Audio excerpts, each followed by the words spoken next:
আমার জীবনের এক সত্য ঘটনা আমি আপনাদেরকে জানাতে যাচ্ছি, যেটা আমি যখন অনেক ছোট ছিলাম তখন আমার সঙ্গে ঘটনাটা সত্যিই ঘটেছিল। আমার বয়স হবে ঠিক ১০ বছর। প্রতিদিনকার মতো আমি বিকালে খেলি, আমাদের এলাকার ছোট বাচ্চাদের সঙ্গে খেলাধুলা করি। তো ঠিক সেদিনকেও আমি একইভাবে সবার সঙ্গে খেলাধুলা করে সন্ধ্যা হয়ে আসছে, মাগরিবের আজান দেবে, এই সময় আমি বাসায় যাচ্ছি। যে বাসায় দেখি আম্মু নাই, বাসায় তালা মারা। তো আমি ভাবছি আম্মু আশেপাশে আছে। তো আমি একটু বাইরের দিকে ঘুরে দেখতে গেলাম যে আম্মু কোথায় আছে। বাসার আমাদের বড় আম্মুদের বাসার সামনে দিয়ে একটা মসজিদ আছে, ছোট মসজিদ। মসজিদটা অনেক বছরের পুরনো এবং মসজিদের পাশে একটা কবরস্থান ছিল। তো আমরা সেখানে খেলাধুলা করতাম, কোনোদিন সেরকম ভয় টয় পাইনি, কোনো অলৌকিক কিছু দেখিও নি। তো সেদিন কি হয়েছে, আমি আম্মুকে খোঁজার জন্য এদিক ওদিক খুঁজছিলাম। তো আমার কি, আমি যেদিকে যাই না কেন, আমি গাছ বা আকাশ বা চাঁদ তারা দেখতে পছন্দ করতাম, বা এদিক ওদিক তাকিয়ে থাকা আমার স্বভাব ছিল। তো মাগরিবের আজান দিবে, সবাই মসজিদে ঢুকে গেছে, আজান দেবে, তবে প্রস্তুতি নিচ্ছে সবাই আজান দেওয়ার জন্য। তো আমি আম্মুকে খুঁজছি, এদিক ওদিক খুঁজতে খুঁজতে কবর ওখানে চলে আসছি। এসে আমিও সেরকম ভয় না পেয়ে এদিক ওদিক তাকাচ্ছি। তো দেখি আম্মু নাই। তো ফেরার পথে আমার কি মনে হয়েছে যে একটু আকাশের দিকে তাকিয়ে থাকি, তো যে চাঁদ দেখতে পাই কি, দিনে এখনো তো আলো সেরকম অন্ধকার হয়নি, চাঁদ দেখতে পাই কি। তো আকাশের দিকে তাকিয়ে থাকতে থাকতেই আমি হেঁটে যাচ্ছি বাসার দিকে। তো হঠাৎ আমি দেখতে পেলাম যে এক বিকট এক, মানে অনেক বড় একটা পাখি। তবে ওটা কি পাখি আমি সেটা পরিষ্কারভাবে দেখতে পেলাম না, বা বুঝতে পারলাম না যে এটা আসলে কি পাখি হতে পারে। সচরাচর আমাদের এলাকায় এরকম বড় ধরনের পাখি খুব একটা দেখা যায় না, কিন্তু এত বড় পাখি যে আমি যে পাশ দিয়ে যাচ্ছি তার পুরোটা মনে হচ্ছে অন্ধকারে ঘিরে ফেলছে, আলোটাকে আসতেই দিচ্ছে না, এত বড় পাখি। তো আমি আরো কৌতূহল নিয়ে পাখিটাকে আরো ভালোভাবে দেখতে লাগলাম। তো পাখিটার চোখ পুরা লাল ছিল, একদম টকটকা লাল। আমি হয়তো ভাবছি কোনো বিদেশি পাখি হয়তো বা উড়ে যাচ্ছে, তবে এত বড় পাখি যে হয় আমি সেটা জানতাম না। তো হঠাৎ দেখি পাখিটা উড়ে ডাইরেক্ট কবরের মধ্যে ঢুকে গেল। আমি তখন কেমন একটা লাগে, ভয়ে ভয়ে তখন বাসার দিকে আমি দৌড় দিয়েছি। বাসার দিকে যাওয়ার পরে বাসায় ঢুকে গেছি, তখন আম্মু আসলে একটু পরে, আম্মুর সঙ্গে যায় নর্মাল। আমি কোনো আমার ব্যবহারে কোনো চেঞ্জ না, আমি পাখি দেখছি, আম্মুকে বললাম যে আম্মু আমি এরকম পাখি দেখেছি। আম্মু বলছে কিছু না, হয়তো ভুল টুল দেখেছিস। আমি বললাম, ঠিক আছে, কিছু মনে করে।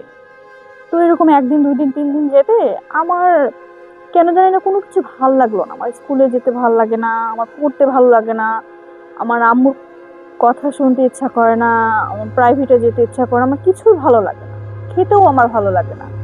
মানে আমি সবসময় একা একা থাকতে পছন্দ করতাম, একা একা সবসময় চিন্তা ভাবনা করতে পছন্দ করতাম, কিন্তু বুঝতে পারতাম না কি।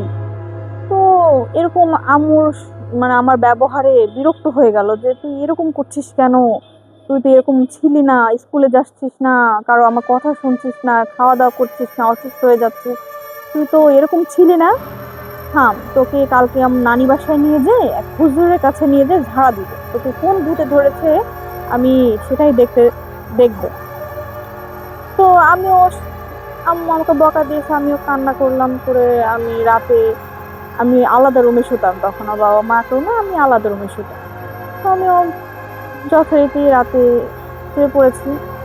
ঠিক মাঝরাত হবে, তখন আমি গায়ে দিয়ে শুয়েছিলাম। তো আমার পা থেকে কাঁথাটা জোরে টান দিল কে জানে। তো আমি মনে করছি আম্মু বলে উঠে পড়েছি।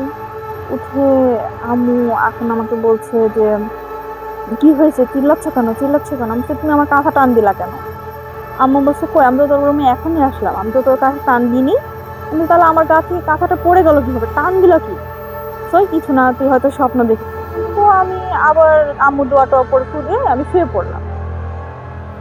কিছুক্ষণ পরে আমার জানালায় বাড়ি দিচ্ছে এত জোরে, আমি আবার চিল্লা উঠছি, কে কে কে আমার জানালায় বাড়ি দেয়? তখন আমার আম্মু আবার দৌড়ে আসছে, কি হয়েছে কি হয়েছে? আমি বলছি, তুমি আমার জানালায় বাড়ি দিচ্ছ কেন? বলছে, কই আমি তোর জানালায় বাড়ি দিলাম? আমি তো এখন ঘুমাচ্ছিলাম, এখনই আসলাম এই রুমে। আমি বলছি, না, তুমি আমার জানালায় বাড়ি দিল। কে জানালায় বাড়ি দিচ্ছে এত জোরে জোরে? আম্মু বলছাই, তুই ভুলভাল দেখছিস, শুয়ে পড়তো, কালকে নানি বাসায় যাব, সকালে দেরি করে উঠবি, তুই এখন শুয়ে পড়। তো আমি আবার শুয়ে পড়েছি। একটু পরে আরো জোরে জানালা বাড়ি দেয়, দরজা বাড়ি দেয়। আমাদের তখন কাঠের জানালা ছিল, সেহেতু জানালার বাড়ি দেওয়ার আওয়াজটা আরো বেশি বিকট আকারে শোনা যাচ্ছিল। আমি আবার চিৎকার করে উঠি যে, আম্মু আম্মু, জানালায় কে বাড়ি দেয়, জানালায় কে বাড়ি দেয়? আমি প্রচন্ড ভয় পেয়ে গেছিলাম। তখন আমার আব্বু আম্মুকে বললো যে, দেখো বারবার এরকম করছে, তুমি ওর কাছে যাই শুয়ে থাকো। তো আমিও, আম্মু তখন আমার কাছে এসে শুইলো, আমিও আর সেরকম ভয়টায় পাইনি, ঘুমাই। পরের দিন একটু বেলা হয়ে আমরা আমার নানি বাসার জন্য প্যাকিং করে রওনা হলাম। নানি বাসায় যেও আমি নানিদের সাথে অত কথাবার্তা বলছি না, আমার ভালো লাগছে না কিন্তু। আমি সবসময় আলাদা আলাদা থাকছি। তো নানা বিকালে আমাকে নিয়ে হুজুরের কাছে নিয়ে গেল। আমার আম্মু হুজুরের কাছে গিয়ে সব ঘটনা খুলে বলল। তো হুজুর আমাকে ঝাড়া দিল, মানে পানিতে একটু দোয়া পরে দিল যাতে আমি ভয় না পাই, যেহেতু অনেক ছোট ছিলাম, অত বুঝতামও না। তো বাসায় চলে আসছে, আমার অত কিছু মনেও নাই, আমি অত বলতেও পারছি না যে আমার কি হয়েছিল বা আমি কি দেখছি। আমি হুজুরকে বলছি এরকম পাখি টাখি দেখছি, তো চলে আসছি। তো পরের দিন নানা হুজুরের সঙ্গে আবার দেখা করলো যে, কি অবস্থা আপনার, নাতনি কেমন আছে? তো হুজুর বলছে যে, দেখেন আপনার নাতনিকে আসলে একটা, ওখানে আপনাদের নাতনির যে বাসা বাসা ওখানে একটা কবরস্থান আছে তাই না? না, বলছে হ্যাঁ আছে, একটা ছোট কবরস্থান, মসজিদ আছে। ওখানে একটা ছোট বাচ্চা, ঠিক 5 থেকে 6 বছরের ছোট্ট বাচ্চা ওখানে থাকে, ওর আত্মা ওখানে থাকে। ও ও খেলার জন্য মানুষ খুঁজে পায় না। তো নানা বলছে, ওটা হলে কি উপায়? বলছে, ওটা এত ভয়ঙ্কর, ওই বাচ্চাটাই এত ভয়ঙ্কর যে আমাকে 3 রাত আমাকে ঘুমাতে দেয়নি, আমার জানালাও এসে সে বাড়ি দেয়। আমিও সব আয়াতুল কুরসি দোয়া টোয়া পড়ে খুদি, তখন চলে যায়, আবার এসে বাড়ি দেয়, আমাকে অনেক জ্বালাইছে।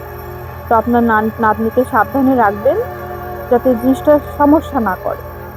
তো আমাকে পানি পড়া তেল পড়া আস্তে আস্তে দিতে দিতে দিতে দিতে আমি আস্তে আস্তে আস্তে আস্তে সুস্থ হলাম। তো পরে বুঝলাম যে আসলে ওই জিনিসটা আছে।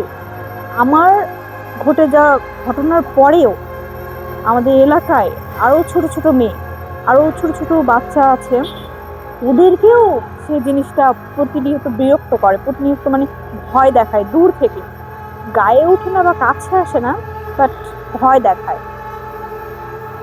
তো আমি যখন আমার সে একটা বয়স পার হয়ে গেল, যখন হাই স্কুলে উঠলাম, তখন আস্তে আস্তে আমাকেও আর ভয় দেখাতো না।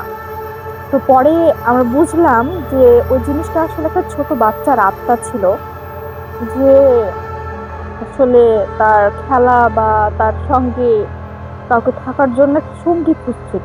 কিন্তু যে বাচ্চাটা ছিল তার আত্মাটা অনেক বেশি ভয়ঙ্কর হয়ে গেছিল আস্তে আস্তে, দিনের পর দিন। তো এরপর আস্তে আস্তে ঘটনাটা এখানেই শেষ হলো। এখনো আমার বাসা ওখানে আছে, আমরা থাকি, বাট আমি ভয় পাই না। আমাদের এলাকার ছোট ছোট বাচ্চারা এখনো নাকি তাকে ভয় পায়, আমি জিজ্ঞাসা করেছি, বলেছে। তো এটাই আমার জীবনে ঘটে যাওয়া একটি সত্য ঘটনা ছিল।